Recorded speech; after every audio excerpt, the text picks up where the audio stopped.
Good afternoon, ladies and gentlemen. It is January the 1st, 2025. Happy New Year. My name is Arica Netterville, your host, and I am with Heart Heating, Cooling, Plumbing, and Electric. And today our very special guest, Mr. Townsend. How are you doing today? I'm doing fantastic. Thanks for having me. Fabulous. I love having you on the show. I'm so excited to get to know you a little bit better, and our viewers learn a little bit about you and what brought you up to CEO today. So we're going to get into all of this interview. This is the first episode of 2025, and I'm super duper excited. We've had a 2-week break.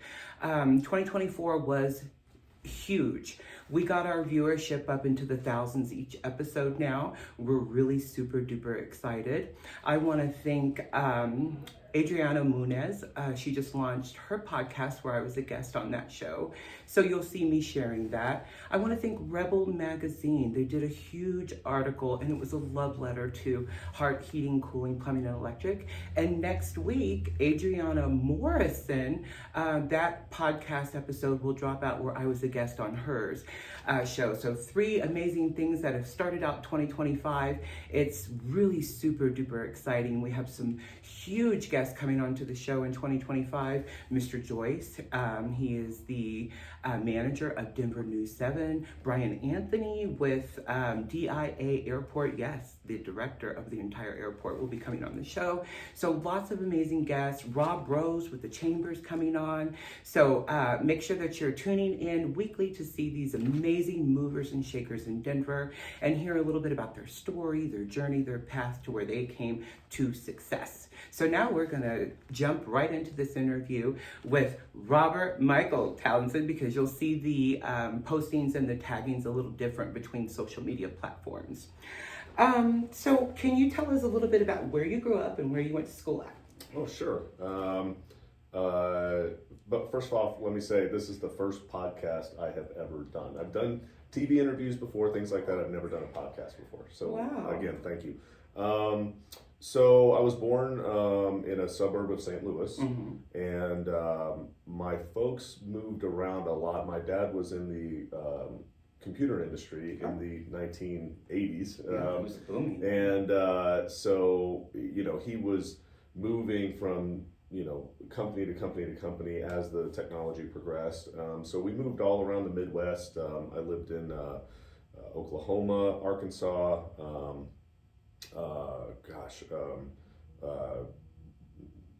All over different parts of Missouri, briefly in Texas. So yeah, it was kind of all over the place.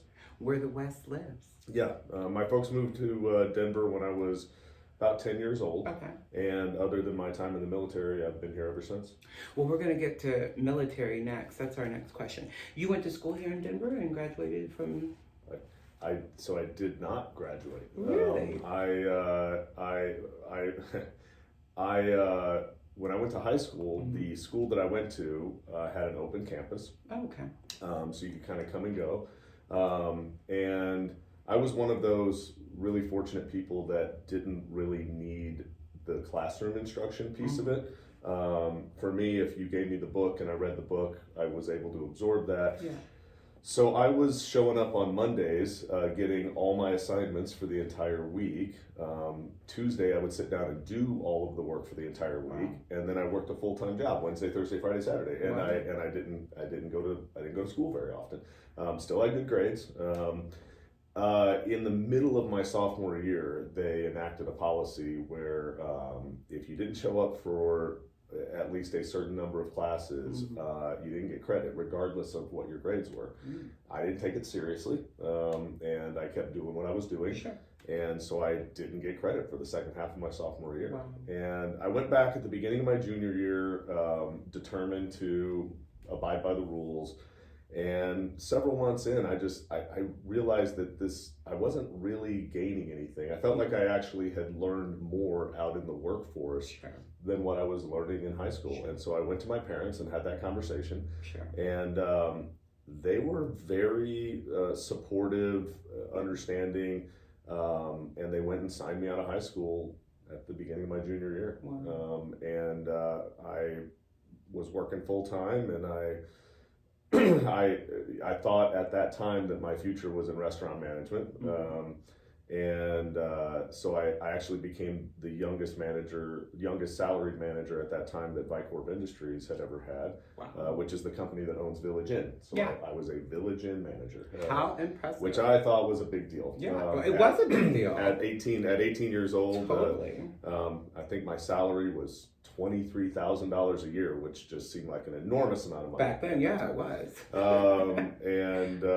So yeah, I mean, that was kind of, I actually did not go back and I went back and took the GED test when I joined the military because they required it. Sure. So. Nice.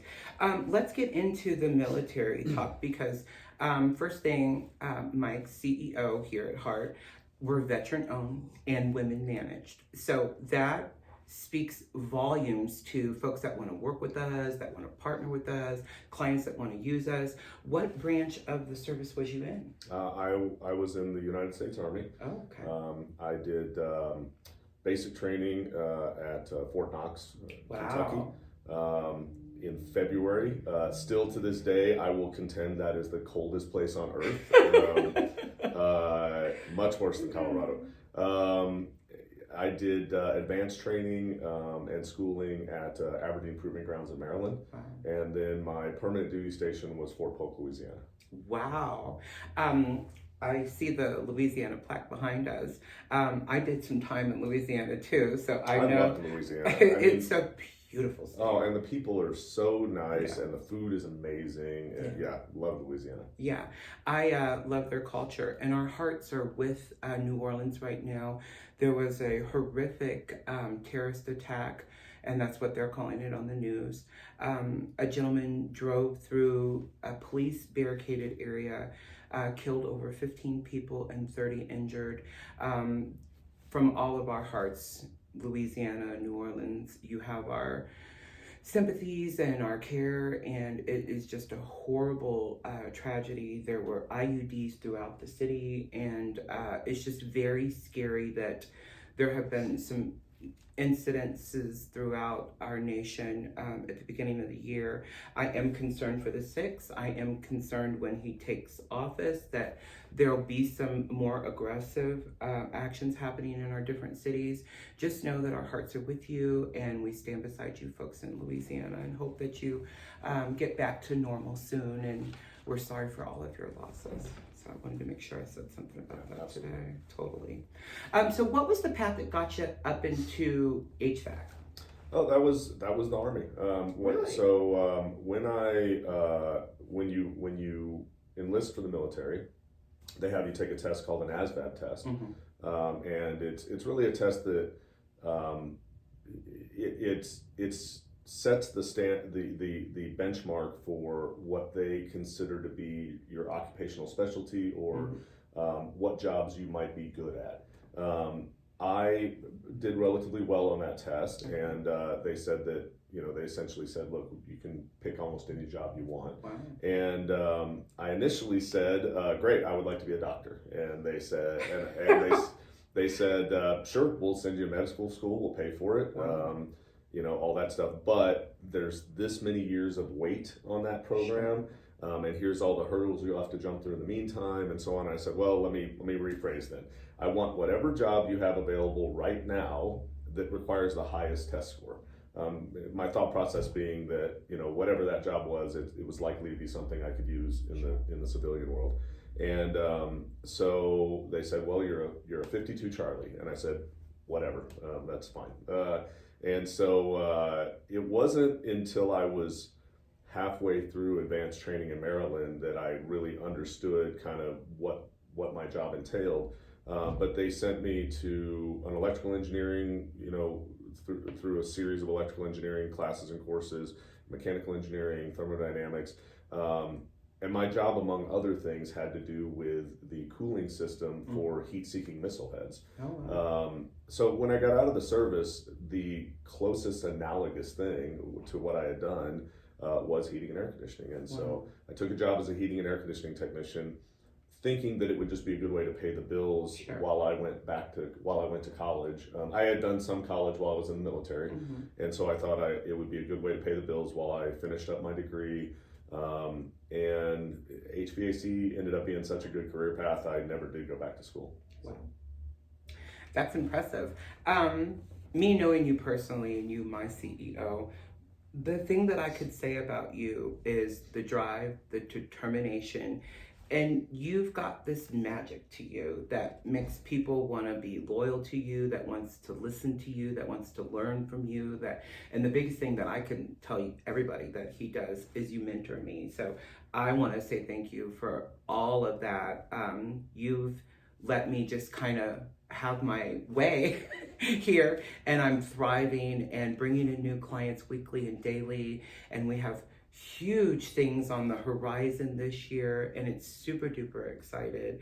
And my love for the company and you is absolute, and I just think that you're an incredible human being. Well, Number one. Thank you, but honestly, that has so little to do with me and so much to do, if I'm good at anything, it's trying to surround myself with people who already have that integrity and that loyalty and that love for what they do. It makes it look like I'm inspiring that, when in reality, that's just that you are that person with or without me. You were that person before you came to Heart, and God forbid you ever leave, you'll be that person after you leave Heart. And it has nothing to do with me. They will have to wheel me out my wheelchair on my last day. But that's honestly the key to the whole thing, is surround yourself with just good human beings. That's the trick. I've been in this business for 25 years, plumbing, heating, cooling, electric. I've had tons of bosses, people that I looked up to, people that were inspiring to me, and I learned so much. But it wasn't till I got to you where it all clicked. Everything just clicked, and we started working on different projects with the electrification rebate program with our city of Denver and Heart. And that just blossomed into a million different avenues for me. And then when I got the ability to take over the full commercial business development side, that just started to explode. And all this excitement and all this accolade has been wonderful for our company, our employees. The leadership team here at Heart is absolutely incredible. Everybody is so friendly and loving and professional and does their job. And when I say the word culture, Heart has this culture that you have no clue. We do different little things throughout the seasons. We have an incredible summer event and a Christmas event. This holiday party we had, it was so phenomenal. Oh my God. And Halloween, he even dressed up with us, and we had a chili cook-off, and just so much excitement and good things that happen here at Heart for our staff, and our families get to benefit from that. A lot of people don't know they take care of our insurance completely. I mean, what company in 2025 is covering your complete cost of your insurance? So I just want to say thank you for all of that, and I'm so in love with Heart. Now we're going to get into the meat and the potatoes of the CEO. So here we go. Can you share the story behind the founding of Heart, and what inspired you to enter into the arena with other HVAC, plumbing, heating, and electrical companies? Yeah, I mean, it's I guess I'd have to provide a little bit of backstory. When I got out of the Army, I went to work for a local HVAC company that actually their building was just a block from here. This 30 years ago, and they're not there anymore. They went out of business many years ago. But it was, I won't name names, but it was a company. It was the type of HVAC contractor that gives HVAC contractors a bad name. The owner of the company didn't operate the business with integrity, and it pushed me. At the time, my assumption was, because I was young and I didn't have a lot of experience in the industry, my assumption was that all companies were going to be like this, and I didn't want to work for somebody like that. So I started my first company when I was 23 because I just didn't want to work for somebody like that. So I guess I owe him a thank you for that. But by the time that I was 30, the company was doing relatively well, and I was made an offer to sell the company, and at the time my kids were young, and I thought, it'd be nice to be able to spend more time with the family. And so my wife and I accepted, that offer. And I spent a couple of years kind of bumming around helping other people start HVAC companies, and just consulting and doing kinds of different things. And finally decided in 2008 that I wanted to try again. And so started another company in 2008, and by 2013, we were doing pretty well again. And then my marriage fell apart, and it necessitated the selling that company, which I did. And then I went to work for a local heating, air conditioning, plumbing, and electric company, Applewood, one of the larger companies here in town. And it was really my first experience with a company that was geared very residential, and sort of this white glove premier type service for the residential industry. My background had been almost entirely commercial and building automation. And to be honest, I didn't think I would like it. I didn't think I would like interacting with homeowners all day long. I didn't think I'd like being in people's houses. I didn't think any of that was going to be any fun. And the truth is, it was a great job. I have zero complaints. It was frankly the easiest job I've done in years.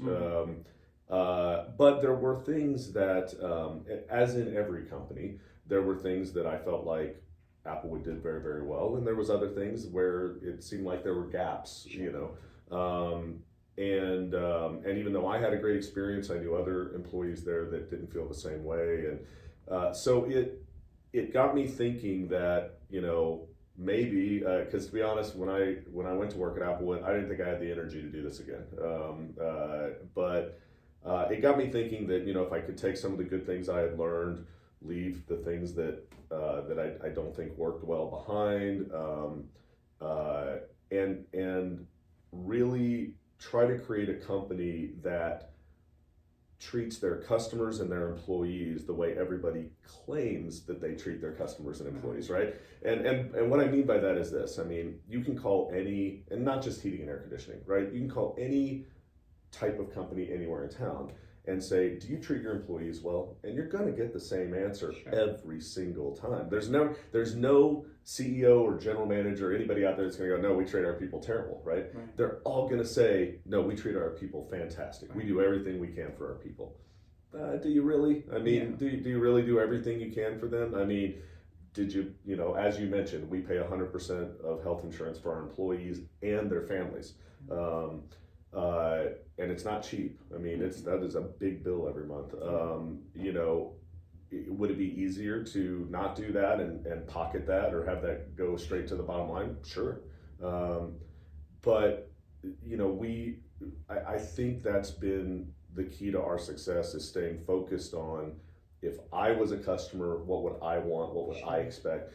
I'll give you another example. We're the only company anywhere that I know of that warranties everything we do for life, parts and labor.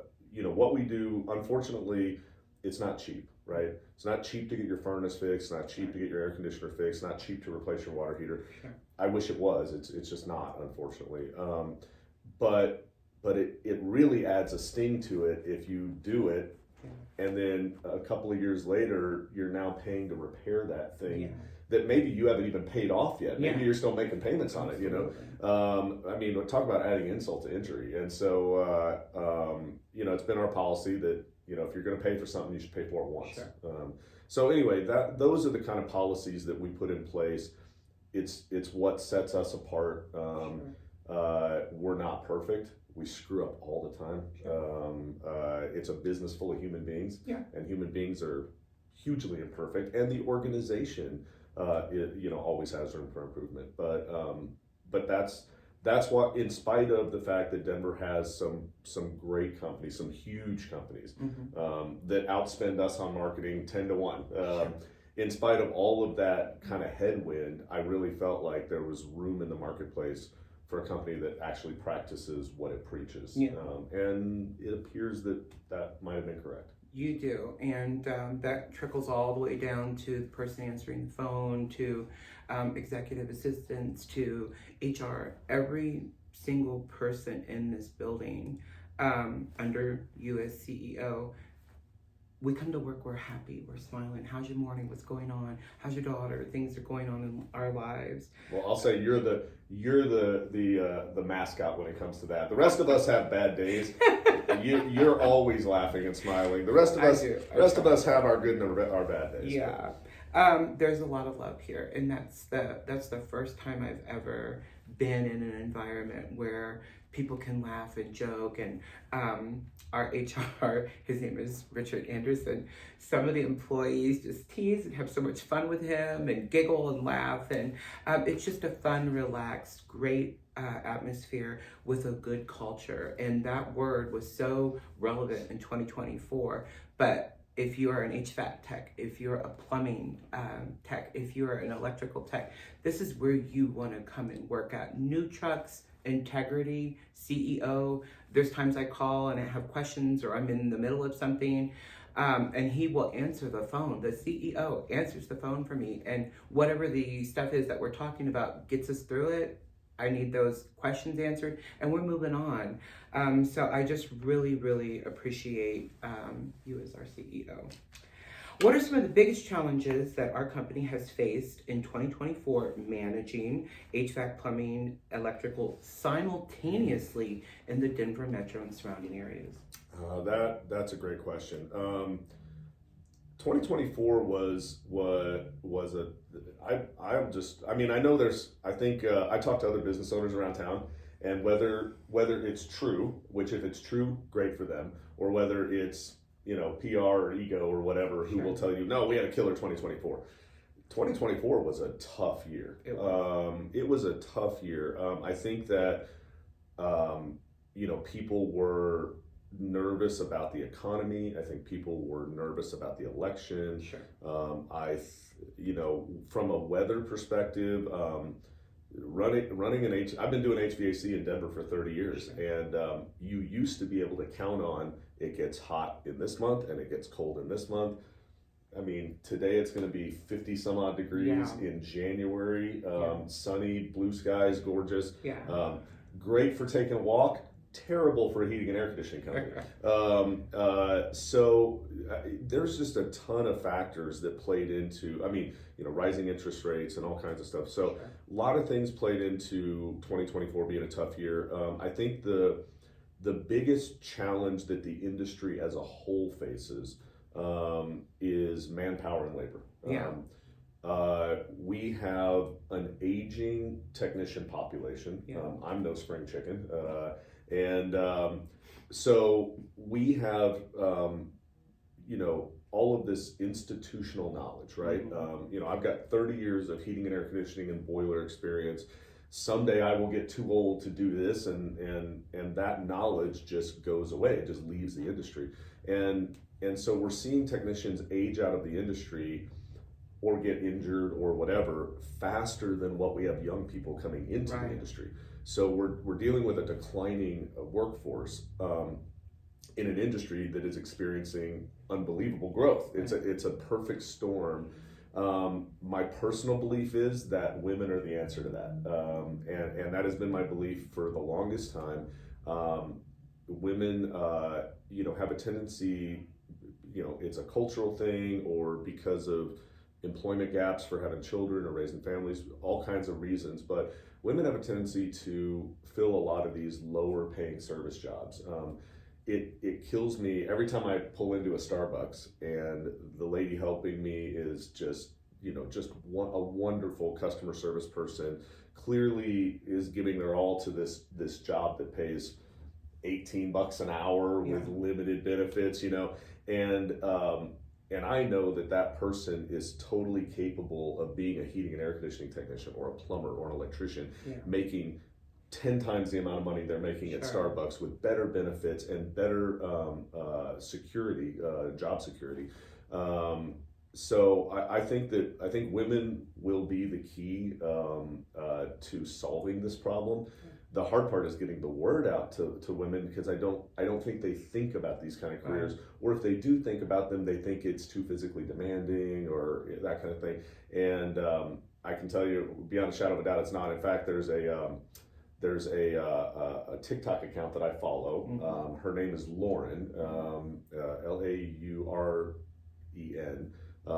I don't know the rest of her handle. I'm sure you can search it. But she is a commercial HVAC tech, and on the East Coast somewhere, I think. And like, she's doing hardcore stuff. Like she shoots videos of her fixing units that are as big as this room, right? And she's not a big girl, but it's the technical knowledge that's the important part of this, right? Sure. You can always get help carrying a big piece of equipment up onto a roof or a motor or something like that. So anyway, I think that's, women in the trades is going to be the key to solving this problem, I think. Again, just getting the word out. That's the hard part. Absolutely. Who has been a mentor in your life? Boy, there have been, there's been so many. My uncle by marriage, gentleman named Chris Wallace, loaned me money to start my very first company. Has been over the years, was always he's an entrepreneur himself, a very successful business, and ABC Window Cleaning Supply, based here in Denver. They're a nationwide supplier of window cleaning equipment, commercial window cleaning equipment. But he was always a great mentor.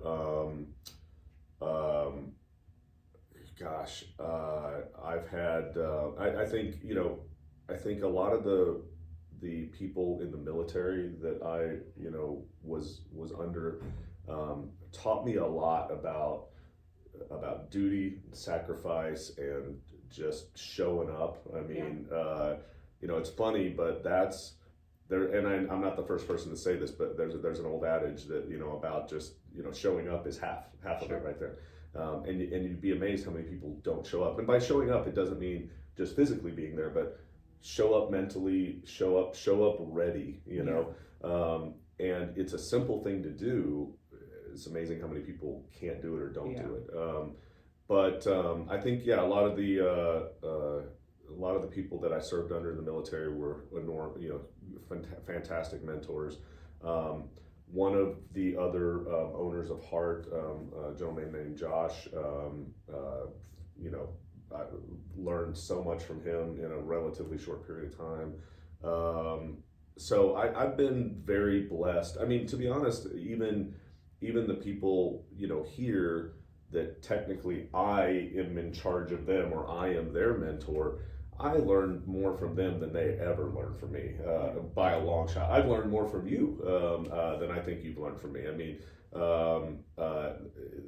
and I think that's the thing, is just not to let your ego get in the way of, you can learn, there are, I guarantee you, every one of the 70 people in this building, they know something I don't. Even if it's just one tiny little thing, they know something I don't know.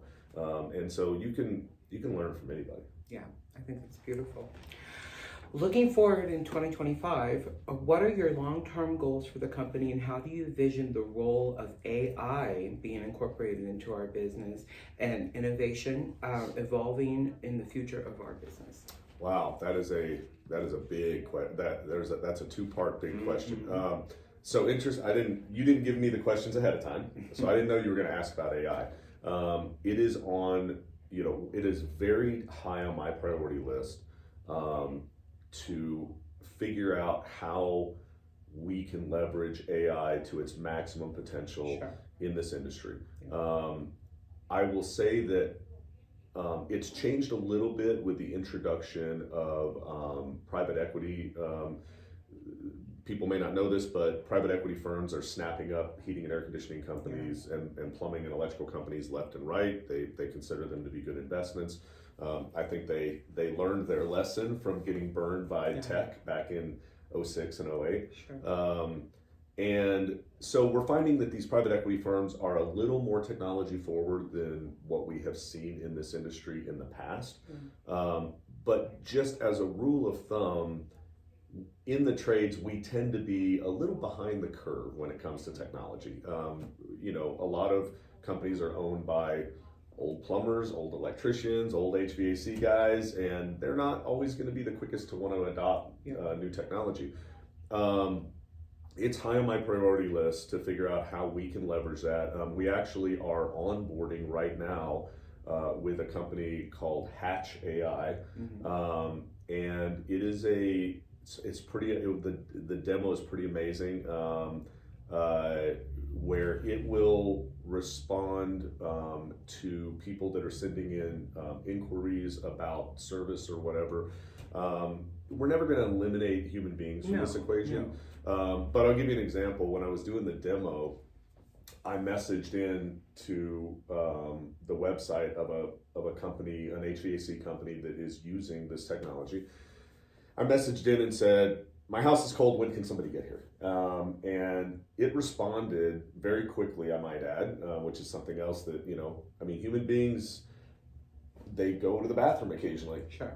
They get up from their desk. So the AI doesn't ever take a break, And so it responded very, very quickly. "I'm so sorry to hear that your house is cold. Can I get a little bit of information, like your address, and then I'll be able to better figure out when we could get a technician to you." Right. Perfect response, And so then I tried to throw it for I didn't give it the information it wanted, right? It asked for my address and my contact info. I didn't give it the info it wanted. I said, "You don't understand. My baby's cold and I need to know when you can be here." And it responded with, "Oh no, please definitely take care of the baby. We want to get somebody to you right away." The response was just perfect. So I'm really excited about that. And I think some people look at that and they think, this is going to eliminate jobs, right? It's like we are employing this to eliminate customer service positions.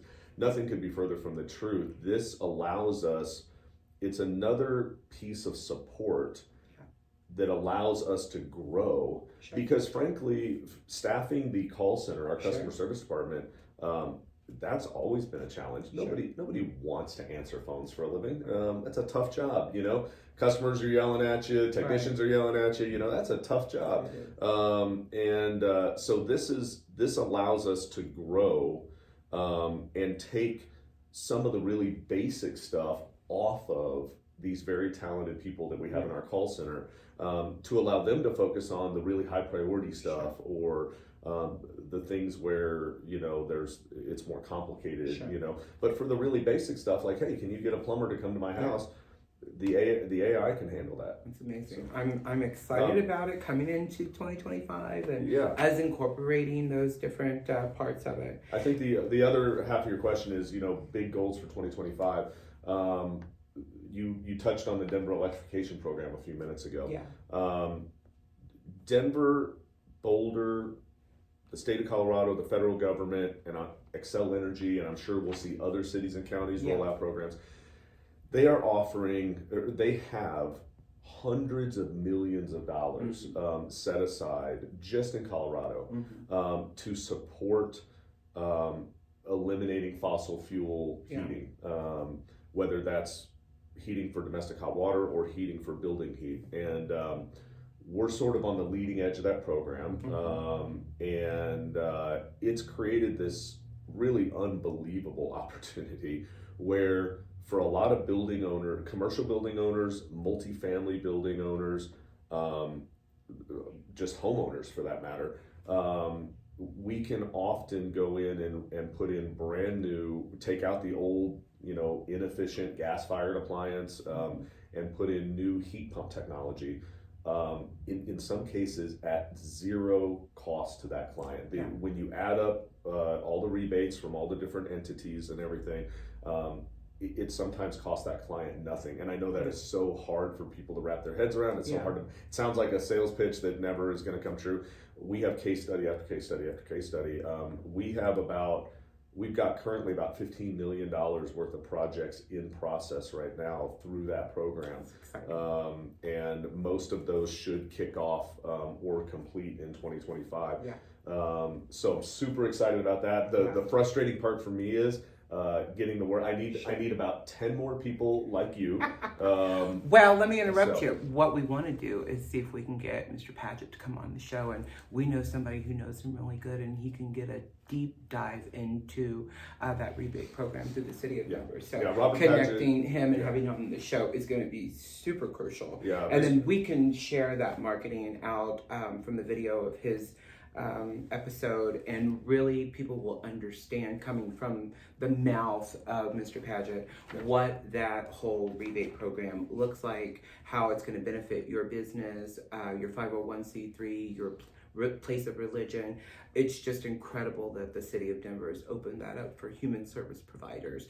501c3s are the ones that are always on a shoestring budget. They never have money for a repair, let alone a replacement. Well, and Denver is what they're doing to support nonprofits, churches, community service organizations, all that kind of stuff.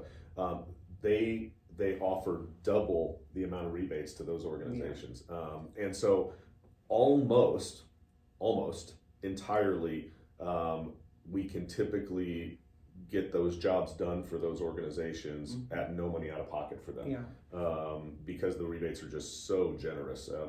It's just an amazing. This won't last forever. I mean, at some point, heat pump technology will just be the norm. And so I feel every morning that's the first thing on my mind is, how do I get the word out to especially people who live in Denver? I mean, this applies across the board, all up and down the Front Range, but Denver in particular, those rebates are just unbelievable, and I would hate to see somebody miss out, on that opportunity just for lack of knowledge of the program. Right. So we know somebody that can do Mr. Paget's show. So this is a question that a lot of other business owners, CEOs, folks that are struggling sometimes with that motivation.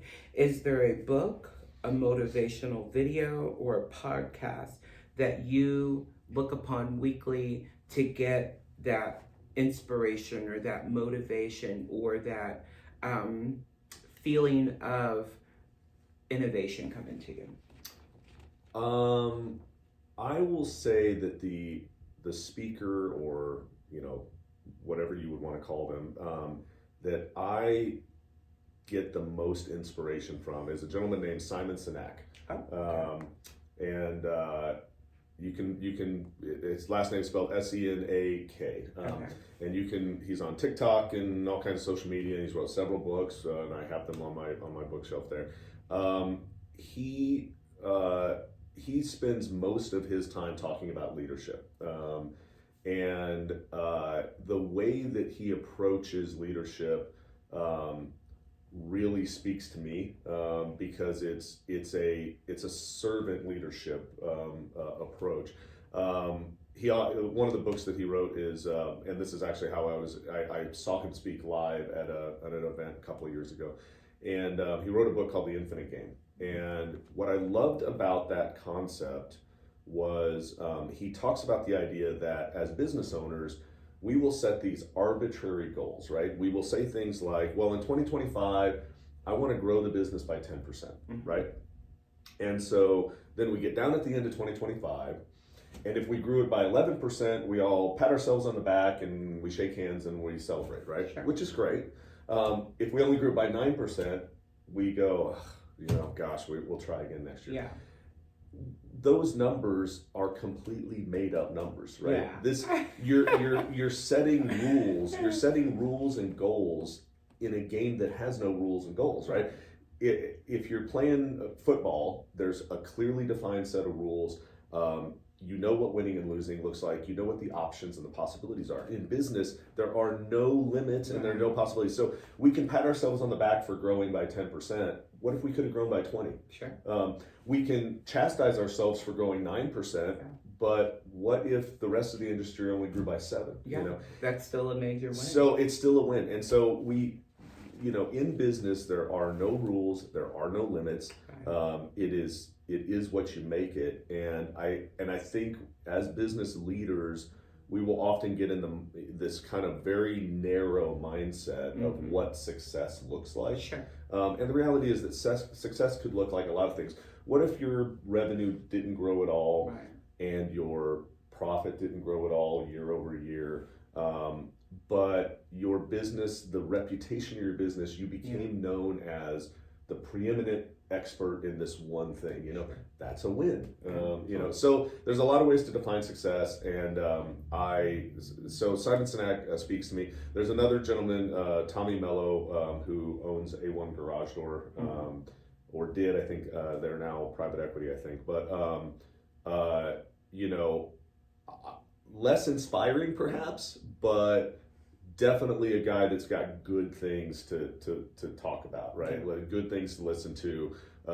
He's a little more in your face. I mean, he's a guy that's like, look, we're going to come in and we're going to get this done today, And so there's some good stuff there. I've got one of his. I've got his latest book, Elevate, on my bookshelf there as well. Another guy with a lot of good things. These are, Tommy Mello. I think if you own a service type business, I think that there's a lot of business principles that apply to any business, but because he built the largest garage door company to ever exist, he has some particular insights into service-based companies. It's phenomenal. Now we're going to go into our last two questions that we ask every guest on our show, and these are so much fun because we really learn a lot about our guest. If Mike could go back to his 15-year-old self, what would be the thing that you would say to prep you for where you're at in the CEO seat right now? Oh boy. Yeah. Hard one. Gosh. I think that if I knew this was where I was going to end up, which I did not, never imagined it. But if I had known this is where I was going to end up, I would have tried to. I would have tried to do what I'm trying to do now as an almost 50-year-old person, which is I would have tried to spend more time educating myself, whether that's going to college business courses, whether that's attending seminars, reading more books, that kind of thing. Mm-hmm. I think that you can never learn enough about business, about leadership, time management, all of these things that we as business owners struggle with. Time management for me is that's the one that just eats me alive. Yeah. I mean, for sure. You feel like you're pulled in 100 different directions every day. Triaging your time, learning to say no that's actually the hard one, right? When somebody says, "Hey, I need to meet with you," boundaries are so important. And you don't want to tell people no, and you want to be there for people, but there's also only so many hours in the day. You know? So I think if I'd known this is where I was ending up, then there's a lot of things that I spent time and energy on that I probably wouldn't have, and instead I would have spent that time and energy, trying to become better at all of those other kind of things that you need to be good at in a leadership role, in any leadership role. Sure. So. And then we're going to switch this up, and you and I are the same age, so our 65-year-old self, what would be the legacy that you would want to tell yourself that you left behind? I will be just fine as long as the people who really knew me, because there's a lot of people that think they know you. Sure.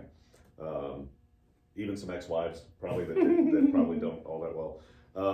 But as long as the people who really knew you can legitimately say that was a person who was good at heart and who tried. Yeah.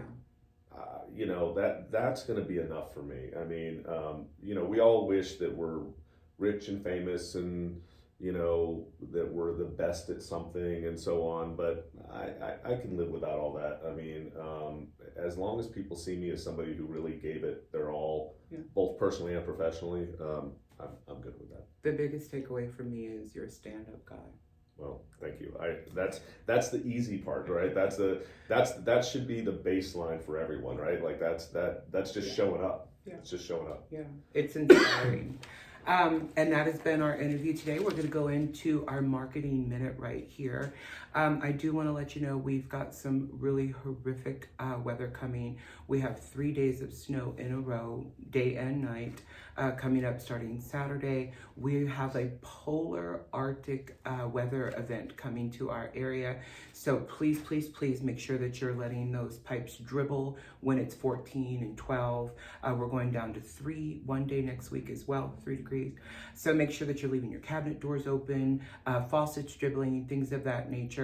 If you've not had that commercial or residential HVAC, boiler, water heater inspected in some time, a few years, make sure that you're doing it now. Make sure that you're connecting with myself or Mr. Townsend on social media. We can get a message through any kind of way. You can call our main office line, my mobile line, connect through Messenger. We're here for you to help you through the really hard weather that's coming, whether that's plumbing, heating, cooling, or electric. You staying on top of those systems on either your business or your home is absolutely crucial for your staff, your clients, your customers when that degree level is 3 to 5 degrees or below.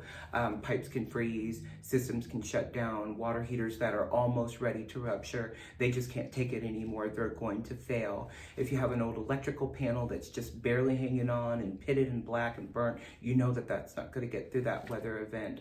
HVAC anywhere from 8 to 15 years old needs to be looked at and made sure that it's ready for that weather. Boiler maintenance is so crucial. Valves, lines, everything that's going up to that, and the age of that, keeping your clients, your customers, and your staff warm and safe over those really low temperatures that are coming into the Denver metro area is absolutely important.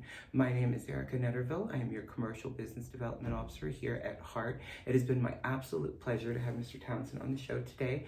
And ladies and gentlemen, we want to welcome 2025 and wish you all the best and success in your business and in your life. Thank you so much for tuning in, our viewers. We appreciate you, and we're looking forward to many guests coming on the show. Ladies and gentlemen, that's been our show today. Have a great day.